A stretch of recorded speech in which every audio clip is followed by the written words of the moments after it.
Raisa interview টেবিলে কেঁদে ফেললেন। ঠিকমতো প্রশ্নের উত্তর দিতে পারলেন না। উত্তর দেওয়ার পরিস্থিতি তার ছিল না। মনটা রাইসার অনেক খারাপ। উদ্বেগে কাটাচ্ছে দিন। চাকরিটা তার না পেলেও হবে না। বাচ্চা দুটো না খেয়ে মরবে। যিনি ইন্টারভিউ নিচ্ছেন তিনি স্কুলটার মালিক। আরও কয়েকজন আছেন, তবে মূল প্রশ্নকর্তা তিনি। রাইসাকে কাঁদতে দেখে তিনি প্রথম বিরক্ত হলেন, পরে ইন্টারভিউর ঘর থেকে বের করে দিলেন। বললেন বাইরে ওয়েট করতে। রাইসা নিজেকে সামলাতে পারছিল না। হঠাৎ করে সে মারাত্মক বিপদে পড়েছে। বেশ ভালো রকমেরই বিপদ। রাইসা উচ্চ শিক্ষিত, ইংলিশ মিডিয়ামে পড়াশুনো করে এসেছে, আদব কায়দা সবই জানে। তবুও ইন্টারভিউ টেবিলে সে ভেঙে পড়ল। কিছুতেই নিজেকে সামলাতে পারল না। সে নিজেও ভাবেনি এমনটা করে ফেলবে। অনেক সময় নিজের ওপর কন্ট্রোল থাকে না। ঝড় হলে কেউ যেমন জানে না কার ঘর ভাঙবে, তেমন ঝা চকচকে অনেক অনেক তরুণ তরুণী এসেছে, বেশ সেজে গুজে এসেছে তারা। অথচ রাইসা এসেছে এলোমেলো হয়ে। নিজেকে গোছাতে তাই ইচ্ছেই করেনি। ইন্টারভিউ শেষ হতে বিকেল হয়ে গেল। বিকেল অবধি বসে রইল রাইসা। বিরক্ত হলো না। মোবাইল খুলে দেখলেন না। মনকে শক্ত করলো। নিজেকে নিজে এসে বলল, এমন করে না রাইসা, তোমার খুব বিপদ। নিজেকে সামলাও, ধৈর্য ধরো, মাথা ঠান্ডা রাখো। সন্ধ্যের আগে আগে আবার ডাকলেন স্কুলের মালকিন। এবার আর ইন্টারভিউর ঘরে নয়, তার পার্সোনাল ঘরে। ঘরটি খুব সুন্দর করে সাজানো। হঠাৎ মনে হবে একটি জাদুঘর। দুনিয়া ঘুরে ঘুরে ভদ্রমহিলা বেশ কিছু জিনিস কালেক্ট করে পরিপাটি করে রেখেছেন। রুচিবোধ আছে বোঝা যায়। ভদ্রমহিলা চেয়ারে বসেছিলেন। রাইসা যেতেই উঠে দাঁড়ালেন। নিজের হাতে একটা চেয়ার এগিয়ে দিয়ে বসতে বললেন। রাইসা বসে বসে মাথা নিচু করে রইল। আর তখনই ভদ্রমহিলা একেবারে তার সামনে এসে বলল, হ্যাঁ এবার বলো, কাঁদছিলে কেন? রাইসা কি বলবে ভেবে পাচ্ছে না। চাকরিটা তার খুব খুব দরকার। সে কথায় সে মাথা নিচু করে বলল। বলতে বলতে আবার কেঁদে ফেলল। ভদ্রমহিলা এবার রাইসাকে ধরে তুলে দাঁড় করালো। তারপর হঠাৎ বুকে টেনে নিয়ে মাথায় হাত বোলাতে বোলাতে বললেন, শুধু অভাব এভাবেই কেউ কাঁদে না। ভেতরে বড় ক্ষত না থাকলে এভাবে কেউ কাঁদে না। চাকরিটা আমি তোমায় দিচ্ছি, কিন্তু সময় করে একদিন আপন ভেবে আমাকে বলো। তোমাকে বড় বিধ্বস্ত লাগছে রাইসা। যাও, বাড়ি যাও, কিছু টাকা দেব। ভদ্রমহিলাকে হঠাৎ রাইসার আপন মনে হলো সে তার নিজের মায়ের বুকেই আছে। সে অনেকক্ষণ যেভাবে ছিল সেভাবেই রইল। পরে নিজেকে ধীরে ধীরে ছাড়িয়ে মাথা নাড়িয়ে জানালো, এখন তার টাকা লাগবে না। রাইসা বেরিয়ে এলো ঘর থেকে। এখনো তার চোখ থেকে জল ঝরছে। চাকরিটা পেয়েও তার মন ভালো হলো না। কেবলই তার মনে হতে লাগলো হঠাৎ করে কি হয়ে গেল তার জীবনটা। প্রায় 1 মাস হয়ে গেল রাইসা স্কুলে জয়েন করেছে। মাইনে পেয়ে গেছে, কিন্তু মালকিনের সঙ্গে আর দেখা হয়নি।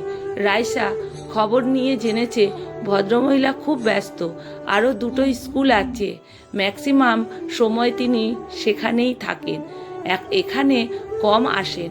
আরও 2 মাস পর তার মনটা খারাপ হতে লাগলো। ভাবলো যেখানেই থাক একবার দেখা করার দরকার, নইলে তাকে অকৃতজ্ঞ ভাবতে পারেন ভদ্রমহিলা। অনেক ভেবে রাইসা স্কুলের ক্লার্ক কমলের কাছে গেল। কমল ছেলেটা ভালো। রাইসাকে দেখে উঠে দাঁড়ালো।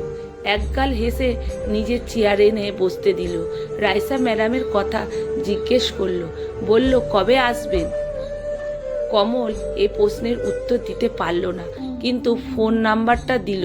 রাইসা বাইরে এসে ফোন করলো।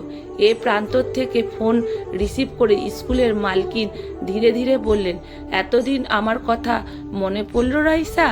বলো কি খবর? ম্যাডাম, আপনার সঙ্গে কি দেখা হতে পারে? রাইসা, ম্যাডাম ডেকো না, আমার নাম দিতিপ্রিয়া। তুমি দিতিপ্রিয়া বলেই ডাকবে। হ্যাঁ, হতে পারে। আমার কন্যাগড় ফ্ল্যাটে চলে এসো, হোয়াটসঅ্যাপে ঠিকানা পাঠাচ্ছি, স্কুল দেখা করো না। এক ছুটির দিনে দেখে রাইসা ম্যাডামের ফ্ল্যাটে এলো। দরজা খুলে দিলেন ম্যাডাম নিজেই। ভেতরে ঢুকে রাইসা অবাক, ফ্ল্যাটে তেমন কিছুই নেই, একেবারেই সাধারণ। রাইসা ডাইনিংয়ে না বসিয়ে একেবারে বেডরুমে নিয়ে এলো দিতিপ্রিয়া। খাটে উঠে বসতে বলল, এক গ্লাস কোল্ড ড্রিঙ্কস এনে দিল।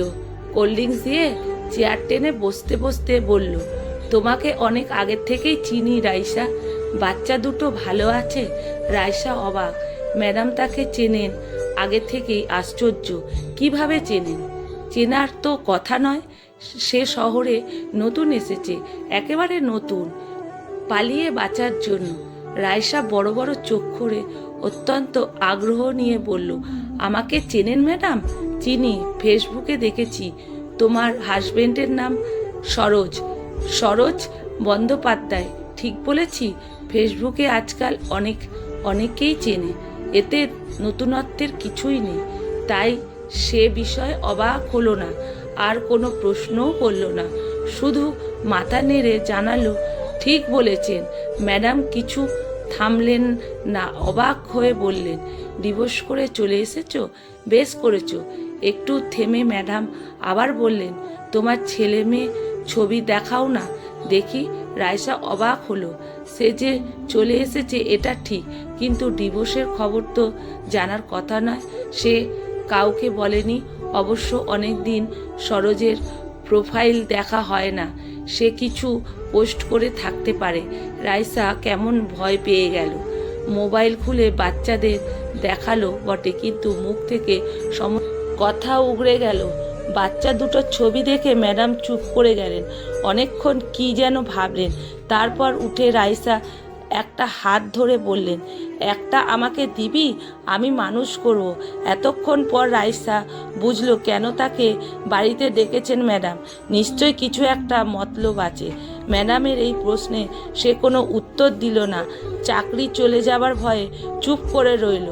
এরপর অনেক কথা হলো স্কুল নিয়ে, স্কুলের উন্নতি নিয়ে, স্টাফেরা কে কেমন ইত্যাদি নিয়ে, কিন্তু রাইসা মন কখনোই আর আলোচনায় বসলো না। তার কেবলই ভয় হতে লাগলো, ম্যাডাম আবার না তার সন্তানদের চেয়ে বসে। বড় লোকের মতিগতি ঠিক নেই, না দিলে হয়তো চাকরি থেকে তাড়িয়েই দিল। সুতরাং সে সর্বক্ষণ ভয়ে ভয়ে রইল। যখন বিদায় নিয়ে রাইসা ফিরে আসছিল, তখন ম্যাডাম একেবারে গ্রাউন্ড ফ্লোর পর্যন্ত এলেন। বিদায়ের আগে রাইসাকে বুকে জড়িয়ে কানে কানে বললেন, ভয় নেই, তোর ছেলে মেয়ে আমি নেব না, শুধু মাঝে মাঝে একটু দেখতে দিস। এইটুকু সাহস পেয়ে রাইসা বলল, হ্যাঁ ম্যাডাম, নিশ্চয়। দিতিপ্রিয়া এবার রাইসাকে দুহাত ধরে চোখের সামনে দাঁড় করালো, চোখের জল মুছে বলল, সরোজ প্রথম পক্ষের ডিভোর্সি স্ত্রী আমি, হিসেব মতো তুই আমার সতীন, আমার ছোট বোন। কত কষ্ট পেয়ে ছেড়ে এসেছি বুঝতে পেরেছিস? রাইসা নিজেকে আর সামলাতে পারল না, ম্যাডামকে জড়িয়ে ধরে কেঁদে ফেলল। কাঁদতে কাঁদতে বলল, আমাকেও তাড়িয়ে দিয়েছে দিদি, বড় নিষ্ঠুর মানুষটা, বড় নিষ্ঠুর। ঘাবড়াস না রাইসা, তুই আর আমি বাচ্চা দুটোকে ঠিক মানুষ করতে পারবো, ঠিক মানুষ করব। রাইসা আর একবার ম্যাডামকে শক্ত করে জড়িয়ে ধরে কেঁদে ফেলল। তার মনে হলো ভগবান ঠিক আশ্রয় খুঁজে দেন, সহবতী খুঁজে দেন তিনি অন্তর্যামী। কলমে বাবুরাম মণ্ডল, পাঠে অনিতা ভট্টাচার্য। ভিডিওটা ভালো লাগলে বন্ধুরা প্রচুর